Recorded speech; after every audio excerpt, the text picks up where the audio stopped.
thanks for hanging out with me today. Today's prompt was tasty, and yes, I'm still doing digital art. I felt like it, okay? And I need to work on my digital painting more, specifically the backgrounds. I've been saying that a million times, so that's what I did. It ended up disgustingly bright, and I kind of love it. I wanted everything to look brightly colored and kind of like candy and treats and stuff and tasty, but it looks more sweet than tasty to me. But I guess if you really like sweets, then it'd look tasty.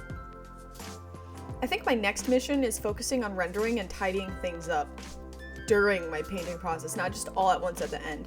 I need to find a method of getting from start to finish, creating as little mess as possible on the way so I'm not stuck going over every single thing at the very end, which is normally what I do, and it's fine because I have days to do that, not a couple of hours, like 2 hours, which for a noodle head like me isn't enough time for an entire piece.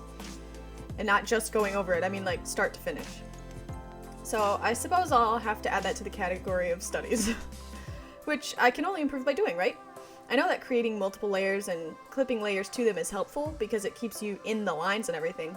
But if my lines aren't perfect and the lines that I make aren't super opaque, then it's a mess still.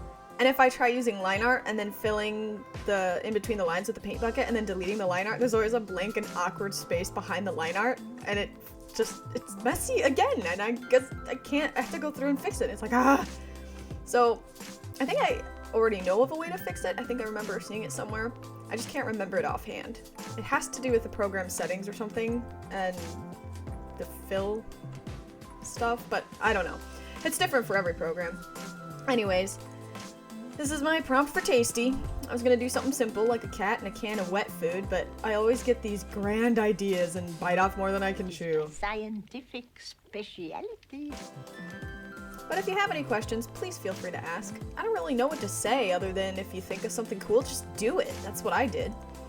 You just gotta try to draw it, even if it seems daunting and unachievable, just do it. It's how you grow, and it shouldn't scare you at all. It should be fun.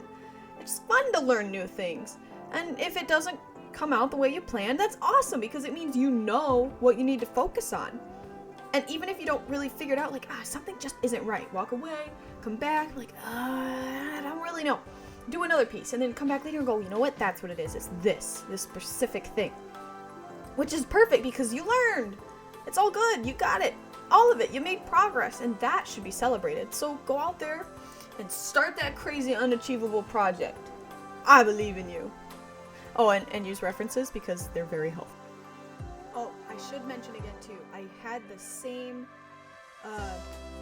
approach as I did with my last piece. I picked the background color and like the light source, and I made those the shadows and the highlights. So the sky was yellow, so I tried to make all the lights kind of yellow, maybe pinkish a little, just because everything was kind of pink.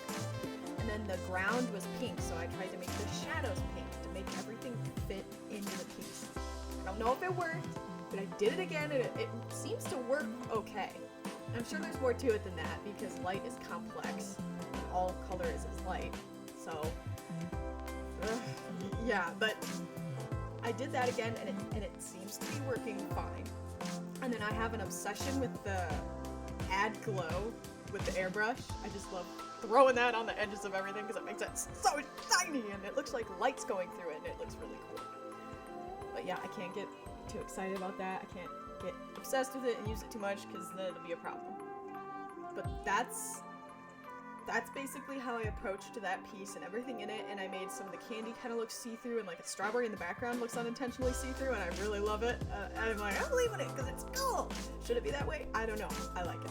Probably could have get even more in detail because I love gummy and see-through things, and I love glass and gems, and I love shiny, sparkly things. And I like ooey gooey, drippy, creepy things, and like skeletons, and just gore. I like both extremes. They both have wonderful, attractive, eye-catching, pleasing qualities to me. I love them both. But, yeah, anyways, back to the frenzied drawing.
Thanks for watching. I hope to see you again next time, and remember to stay creative. Bye!